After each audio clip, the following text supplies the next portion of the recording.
Dali, pakita mo. Oh?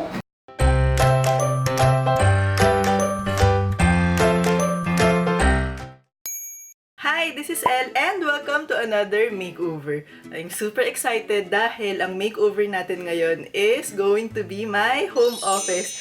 Dito siya. Ayan.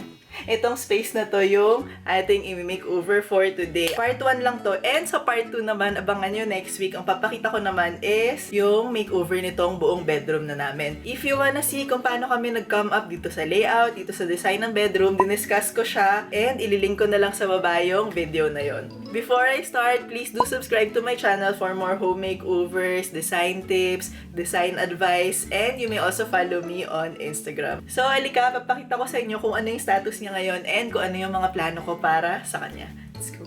So, dito sa wall na to, yan yung aking magiging home office. And, pakita ko sa inyo kung ano yung itsura niya. Photoshop ko na siya. Ayan.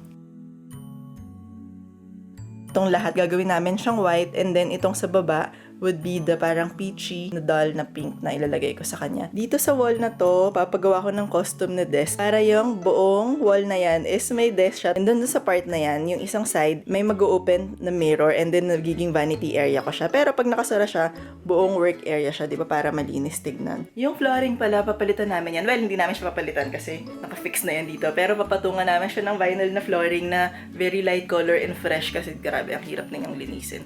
Tsaka para mas maganda malinis tignan, diba? Super excited na ako. Alika na, simulan na natin itong makeover na to dahil sobrang long overdue na ayusin namin tong space. Kaya, tara. Ayan na yung desk natin dun sa home office. Ito-testing na namin kung kasya and tama yung ginawa nilang kaha. Ay, sakto. Ay, sakto.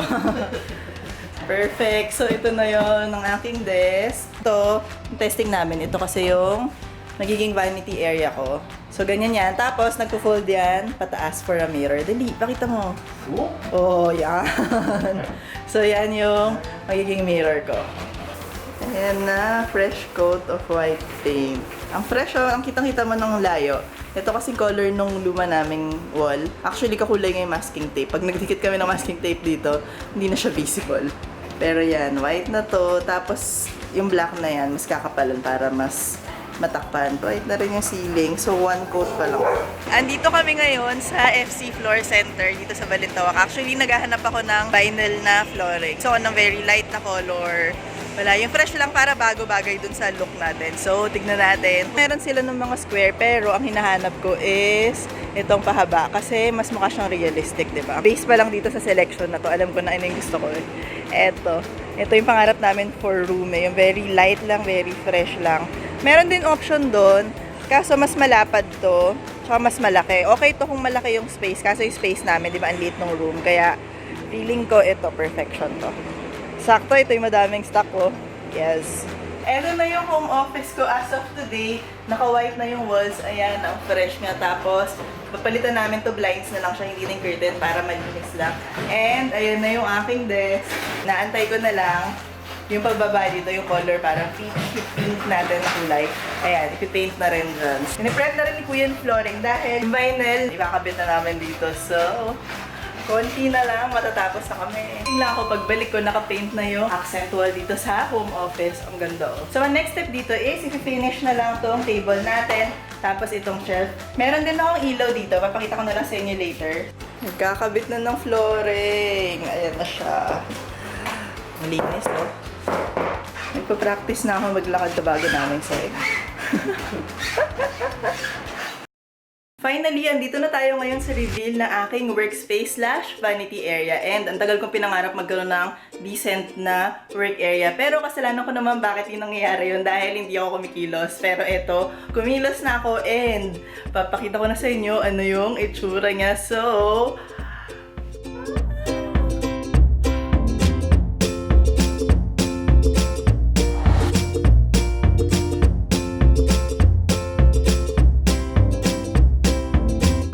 na yung aking office space. Ang una natin ginawa is pinapaint namin tong buong space ng white para mag-fresh siya. Kasi yung unang color nito like parang cream. So ngayon, fresh na yung white niya. Tapos yung lower part, ito sobrang cute. Anong kulay nito? Well, pag tinanong mo si Yusef, pink pa rin yan sa kanya. Kasi usapan namin, bawal ang pink. Pero Nakalusot ako. Ang tawag ko dito parang peach, parang pale na peachy pink na dull na color lang, ganun. So gumagawa lang ako ng excuse, pero technically parang pink na naman siya. Mas mature na pink. Yun yung tawag natin sa kanya, okay? Mature na pink. Ang color nito is Botonaire. Ito yung code niya. So kung gusto nyo, ito siya. Magandang color siya. Very medium tone lang siya. Hindi siya light, hindi rin siya super dark. So nasa gitnang shade siya. And maliban sa lahat ng changes namin sa wall, sa paint, ganyan, isa sa pinakamalaking changes dito sa space na to is itong flooring. Yung dating floors kasi namin is very dark. Tapos ngayon nilagyan namin itong vinyl na parang very light na oak na color. Sobrang cute niya, bagay siya. And this is from Floor Center. Ito, buong span itong wall na to, pinalagyan ko nitong table. Kasi gusto ko ng malaking working space kapag nagtatrabaho ko dahil magulo kong gumawa laptop, may drawing, may papel, meron ako open na kahit ano. So, kailangan ko ng malaking space. Ang tagal ko nang walang ganitong table. Yung dati, ang liit ng table ko. So, feeling ko very useful nitong space na to. And may mga storage akong pinalagay. This one, for filing, ganyan. Ito, mga supplies. So, mga luma ko lang itong mga container for organization para medyo maayos siyang tignan. Ito, mamaya ko napapakita. For this one, ito naman lahat ng mga gadgets. Mga wire, ganyan. Dito, camera. Kaso gamit natin yung camera. Pero dito yung pwesto niyan. Gusto ko magkaroon ng konting soul and vintage aspect tong office na to. So, ginamit ko rin storage yung mga luma namin side table. Ito, hindi luma. Vintage namin side table. Ito yung refinish ko before. Painted to na dark brown at saka cream. Tapos pinalabas namin ulit yung kahoy niya. So, ang ganda niya. So, yung mga nandito, mga supplies din. And actually, wala pang laman tong iba. So, meron pa tayo space to draw.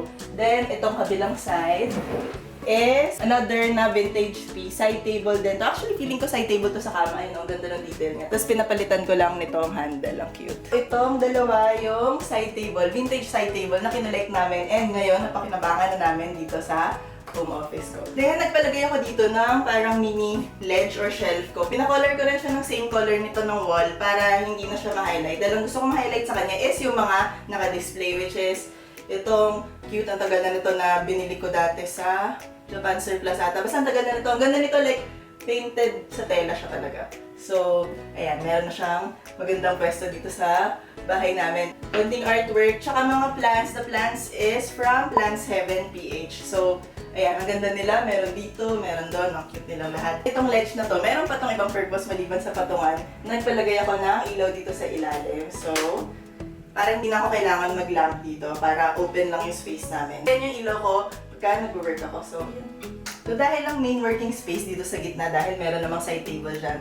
For this side, naglagay lang ako ng mga cute na plants dito. And dito may mga books, may mga notebooks, and meron din ako nito aking humidifier, which is napakatita. Dito ako tinago yung mga oils para easily accessible pero hindi kita. And of course, dito ko rin din-display yung aking silver button. So, mayabang. hindi lang to workspace, diba? This is my workspace and vanity area. So, ito siya. So, ito yung aking vanity space. Kaya yung iba, nandun lahat ng drawer. Pero for this side, ginawa ko na open siya para easily accessible lahat. Tapos, nandito yung mirror ko. Ang daling mag-ayos. And ito yung pinaka. May ilaw. Hi. Hello. And naglagay rin ako dito ng outlet para pag mag-blow dry, mag-whatever, meron din dyan lahat. So, pagka hindi ka naman mag-aayos,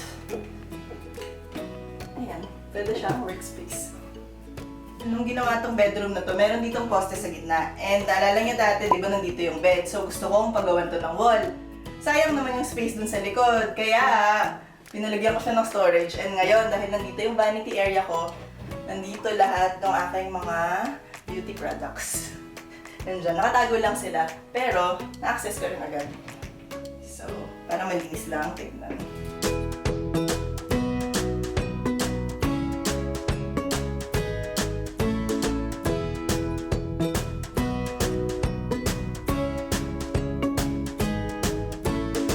This is my home office / vanity space and sobrang happy ako, kinikilig ako sa kanya dahil finally nakuha ko na yung workspace na gusto ko. Hopefully, mas maging productive ako dahil dito sa space na to. Actually, ang unang-unang work na gagawin ko dito sa home office na to is ang pag-edit nitong video na to. So, ang unang kong gagawin sa kanya is may kinalaman din sa design niya. Kaya, wala lang, natuwa lang ako. And, Nga pala, wala pa akong proper na office chair kasi another video yon dahil may nabili kami na vintage na chair. So, upholster, refinish din namin. So, abangan niyo yun. For next week, papakita ko na yung reveal nitong buong bedroom namin. Paano ba babagay itong white and pink na office space na to doon sa bed area, which is parang bluish na green na mas dark siya talaga. So, ayan. Actually, yan, tinakpan namin ng kumot.